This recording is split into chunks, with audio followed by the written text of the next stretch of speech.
말씀을 보면서 참 하나님의 교회, 성전을 또 성벽을 세우는 게 너무 쉽지 않다라는 것을 봅니다. 느헤미야가 하나님께 기도하고 성벽을 세우는 그러한 일들이 정말 쉽지 않습니다.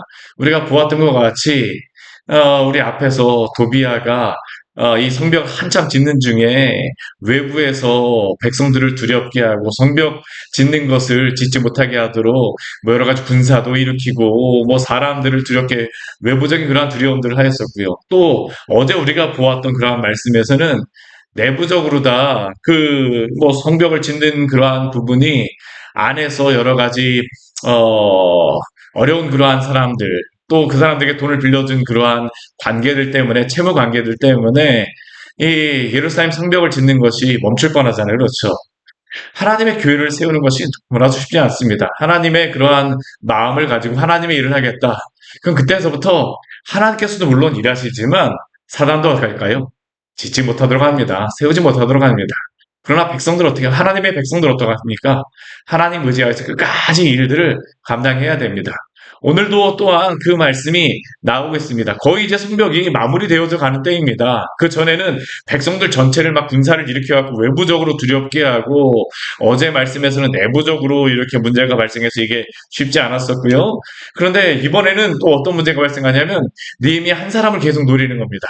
느헤미야만 없게 되면 이 문제가 발생하죠. 오늘 그래서 보게 되면 이 산발락과 그를 따르는 추종하는 사람들, 뭐 뇌물을 줘갖고 세웠던 그러한 사람들이 느헤미야 한 사람에게만 계속 공격을 하고 있죠. 세 번씩이나 그러한 일들이 눈에 띄게 있었습니다. 이게 세 번 눈에 띄게 있었던 것이지 그 외에 없었던 것은 아니겠죠. 계속적으로 이러한 일들이 있었던 겁니다. 첫 번째 그 사건은 어떠한 것입니까? 우리 1절에서 우리 4절까지의 말씀을 보게 되면 산발락과 도비아와 아라비아 사람 게셈이 성벽에 허물어진 틈이 거의 이제 그 완성되어졌다라고 하는 이야기를 들으니까 무엇을 하냐 하면 우리가 함께 모여서 회의를 하자라는 겁니다. 서로 만나자, 서로 만나자.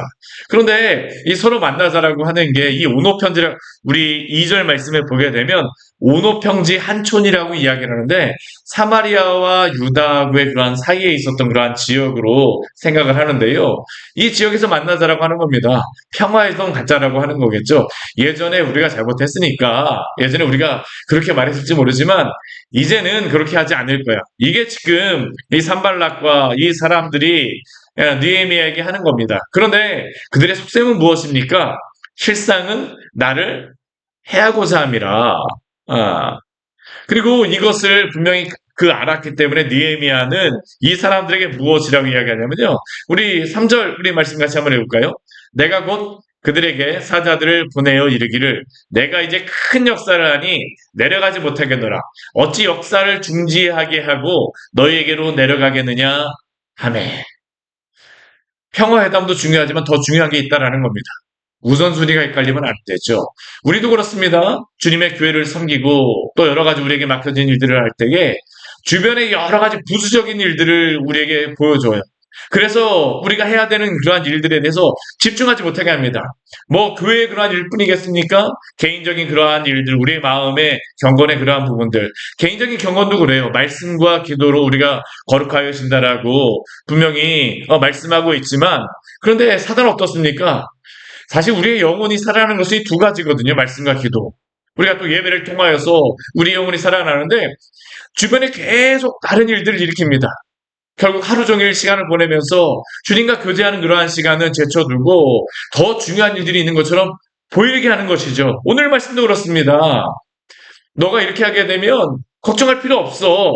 근데 느헤미야가 뭐라고 얘기합니까? 내가 이제 큰 역사를 하니, 큰 역사를 하니. 제가 설교 전하는데 지금 막 천둥이 치고 있어요. 그렇죠? 근데 천둥 친다라고 그래서 제가 설교하다 말고 문 열면 어떻게 되겠습니까? 설교할 수 없는 거잖아요. 그렇죠? 우선순위가 있습니다. 중요한 것에 집중하십시오.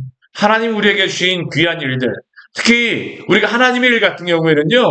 세상의 사람들, 세상에 여러 가지 일들이 일어나게 되면요. 이게 뒤로 다 밀어도 된다고 생각을 합니다. 대부분 많이 그래요. 우리 예전에 뭐 보게 되면 7가지 중요한 일들에 스티븐 코비라고 하는 사람이 그 책을 썼었는데 세상의 책도 그렇습니다. 근데 큰일, 중요한 일, 눈에 보기에는 가장 중요한 일임에도 우리가 알기에도 누가 보기에도 가장 중요한 일임에도 불구하고 덜 중요한 일들이 더 중요하고 더 긴급하게 보이게 하는 겁니다. 그런데 사랑하는 여러분, 우리가 정말로 주님의 일에 가장 귀중한 일에 우리가 힘쓰기를 원합니다. 우선순위가 바뀌면 안 되겠죠. 두 번째, 그 시험은 어떠한 시험입니까? 우리 5절에서부터 우리 9절까지의 말씀을 보게 되면 이번에는 봉하지 않은 편지를 느헤미야에게 보냅니다. 이 봉하지 않은 편지는 무엇일까요? 아직까지 내가 보내지 않은 편지입니다. 산발랏이 아직까지 보내지 않은 편지예요. 누구에게 보내지 않은 편지일까요? 아닥사스다 왕에게 보내지 않았던 편지입니다. 근데 그 내용이 그 뒤에 보면 나와 있는데 내가 이렇게 글을 쓰겠다라는 겁니다. 우리 6절 말씀 우리 같이 한번 읽어보겠습니다. 그 글에 이르기를 이방 중에도 소문이 있고 가스무도 말하기를 너와 유다 사람들이 모반하려 하여 성벽을 건축한다 하나니 내가 그 일과 그 말과 같이 왕이 되려 하는도다. 내가 이 편지 써서 보낼 거야. 이 편지는 어떻습니까? 예전에도 보냈던 편지입니다. 우리 에스라 4장 말씀을 보게 되면요. 그 에스라가 그때에도 성벽 재건하고 이런 것들을 시도하려고 했습니다. 했던 것입니다. 그런데 이것을 하는 중에 어떻습니까? 이 산발랏 이전의 그러한 총독들이 아닥사스당에 편지를 보냈어요. 서신을 보냈습니다. 결국 멈추게 했었거든요. 이전에 전적이 있는 사람들입니다. 전가의 보도와 같죠. 내가 왕에게 보내서 너가 왕이 되려고 한다. 아무리 믿거라 하는 사람이라 할지라도요. 뭐 반란을 일으킨다라고 하게 되면 왕이 떨어져 갖고 몇 년 있게 되면 야 얘가 정말 마음이 변했나? 의심 한 번이면 끝나는 것이죠. 여기다 보게 한번 보십시오. 산발락과 하는 것이 아니라 우리 6절 말씀에 보게 되면 이방 중에도 소문이 있다라고 하고요. 또 여기에 그 중에 가스무도 말하기를 이 가스무가 어떠한 사람인지 명확하게 알지 못하지만 이 주변에 또 다른 총독일 수 있습니다. 어떤 지역을 다스리는 사람일 수 있겠죠. 그 사람들 몇 사람들 이렇게 해갖고 소문 퍼뜨리게 되면 이게 정말 거짓인 것도 진실이 되어져 버립니다. 오늘날 우리나라 정치도 그렇잖아요. 그렇죠. 제가 참 안타까운 것 중에 안타까운 게 뭐냐면 연하야나 별 차이 없습니다. 진실이 아닌 것들을 진실인 것처럼 호도하고 여러 사람 그 매스컴을 움직이려고 뉴스를 움직여서 여러 가지 거짓 소문들을 일으키잖아요. 그게 진실인 것처럼 보이게 만들고 오늘도 그렇습니다. 이게 계속적으로 그러죠. 아닥사스다 왕에게 보내갖고 너가 왕이 되려 하는구나. 너가 성벽 건축하여서 모반하려 하는구나. 근데 이 유다 지역 같은 경우는 계속적으로 그 왕들이 지켜봅니다. 왜 여기를 계속 지켜보냐 하면요. 제가 그 여러 번 말씀드리지만 이 지도를 보게 되면 여기 분명합니다. 여기에 길이 두 개가 지나거든요. 아프리카 지역하고 이 메소포타미아, 유럽하고 이 아시아하고 아프리카하고 다 연결되는 그러한 도로가 어디로 다 지나가냐면 여기로 다 지나가는 겁니다. 왕의대로 같은 경우 저 밑으로 가게 되면 바닷가로 다 가는데 그게 인도에서 이렇게 오는 그러한 길이 있거든요. 이게 땅길뿐만 아니라 바다로 오는 길들도 있고 또한 이 아프리카로 가는 길들도 있기 때문에 이 도로를 점령하게 되면 항상 부강해졌습니다. 이스라엘에서도 부강했던 두 왕이 있죠. 누구입니까? 다윗과 솔로몬입니다. 우리가 그 여러 그 뒤에 다윗과 솔로몬 이후에 여러 다른 예언서라든가 그런 말씀을 보게 되면 큰 두 왕이라는 이야기가 계속 나오거든요. 이게 바로 다윗과 솔로몬입니다. 예전에 이렇게 다윗과 솔로몬이 강성할 수 있었던 이유는 그 길을 점령하였기 때문이죠. 아닥사스당에 이야기하는 겁니다. 느헤미야가 능력도 있지 않습니까? 만약 이 사람이 이 길을 점령하게 되면 아프리카하고 그 애굽하고 같이 짝짝꿍 해갖고 점령하게 되면 금방 어려움이 발생할 거라는 겁니다. 실제로도 아닥사스다 왕 때 에스라가 모반을 일으켰다고 의심했던 이유도 뭐냐 하면 그때 한참 애굽에서 반란이 계속 일어나고 있었거든요. 이게 그러한 것들이 있다 보니까 이러한 편지를 보내겠다라고 위협하는 것이죠. 유다의 왕이 있다. 지금 이 말이 왕에게 들린지라. 그런데 오늘 8절 말씀해 보게 되면요. 느헤미야가 반응하는 그런 게 있습니다. 우리 8절 말씀 같이 한번 해볼까요? 내가 사람을 보내어 그에게 이르기를 내가 말한 바 이런 일은 없는 일이요. 내 마음에서 지어낸 것이라 하였나니. 느헤미야는 거기에 대해서 아주 크게 반응하지 않습니다. 보내려면 보내라죠. 내 마음에서 지어낸 것이요. 대신 그가 의지하는 분이 있습니다. 누구입니까? 우리 9절 말씀 같이 한번 읽어보겠습니다.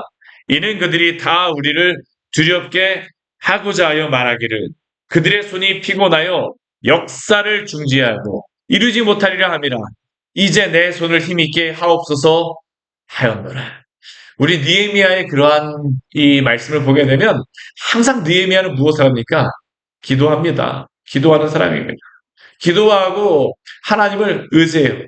때로는 세상의 모든 사람들이 느헤미야 반대편에 서 있는 것 같습니다. 실제로 다 그렇잖아요. 우리가 하나님의 일을 하다 보면 여러 가지 많은 그러한 사람들의 말도 있고, 근데 누가 우리를 알게 압니까? 하나님이 아시는 겁니다. 성도가 가지고 있는 믿음은 이것이죠. 하나님 앞에서 호람되어 우리 종교개혁자들도 그들이 항상 고백하였던 것이 바로 호람되어입니다. 하나님 앞에서 하나님이 이제 내 손을 힘있게 하여 주시옵소서. 나는 그렇지 않습니다. 하나님이 우리를 아시고 기억하시기 때문에 하나님이 지켜주시고 또한 하나님이 이 모든 순간을 이겨낼 수 있는 힘을 달라라고 또한 느헤미야는 기도하고 있는 것이죠. 근데 사단은 어떻습니까? 계속 우리로 하여금 우리를 변명하게 하고자 합니다. 이러한 일들 생기게 되면 항상 우리가 하고 싶은 것이 무엇입니까? 변명하고자 하는 겁니다. 변명. 근데 변명하고자 하면요, 여러분들도 경험해 보셨잖아요. 뭐 이것을 변명하려면 다른 이야기라고, 이 일 때문에 변명이 아니라 이것을 이야기하려면 무엇이라고 이야기하고 정당하게 뭐 말하는 것은 좋지만 여러 가지 많은 이야기들 하다 보면 또 쓸데없는 그런 오해들이 생기게 되어지는데 느헤미야는 그렇지 않아요.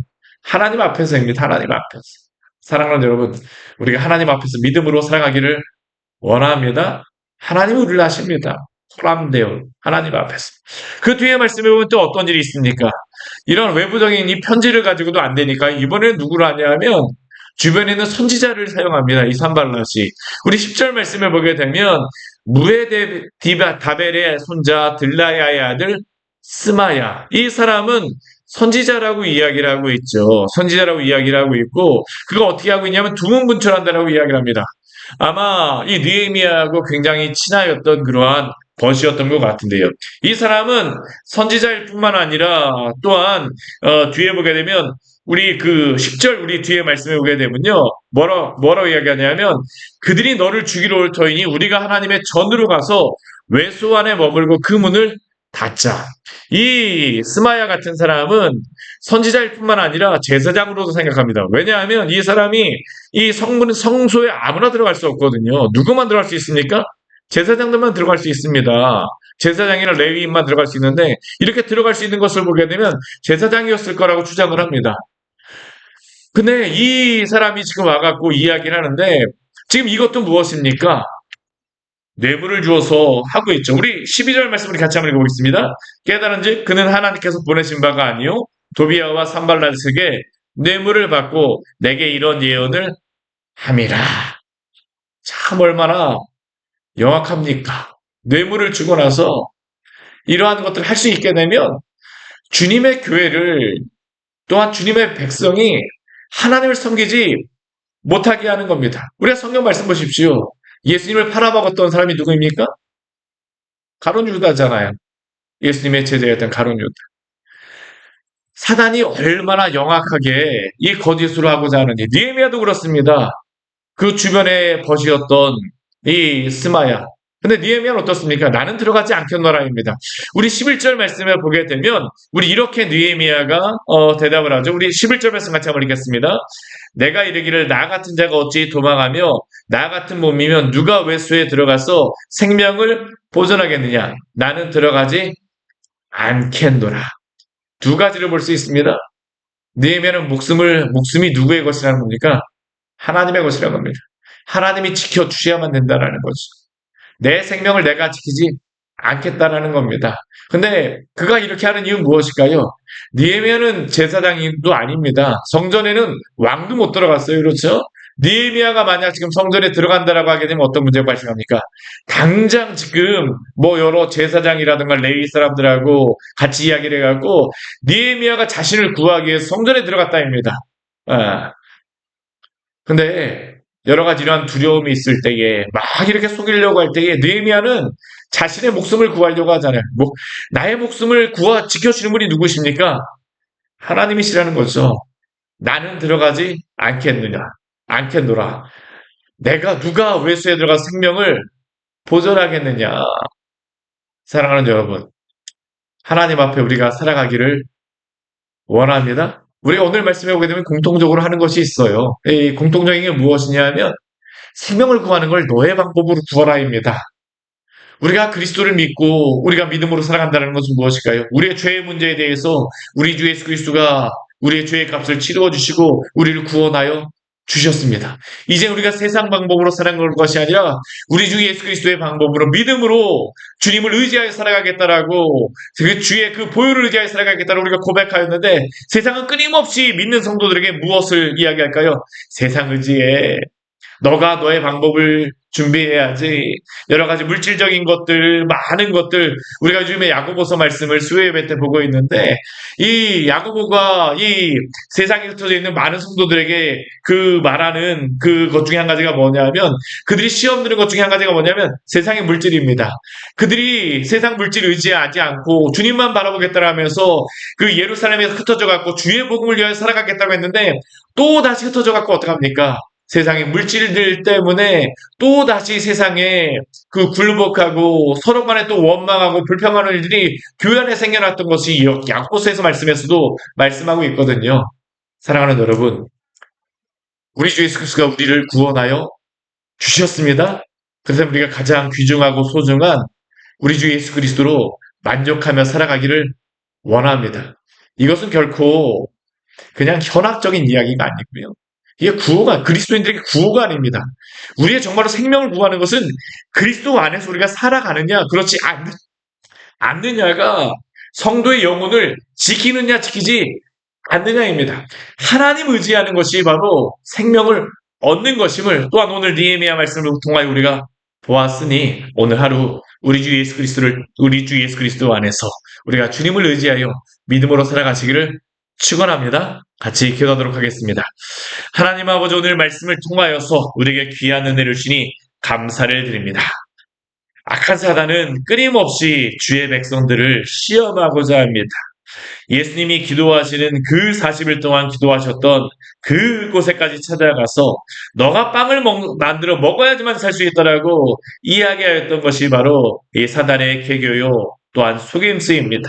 하나님, 우리가 이러한 어리석은 계교에 속지 말게 하여 주시고 우리를 생명의 수 구원하신 우리 주 예수 그리스도 안에서 우리가 거하며 믿음으로 살게 하여 주시옵소서.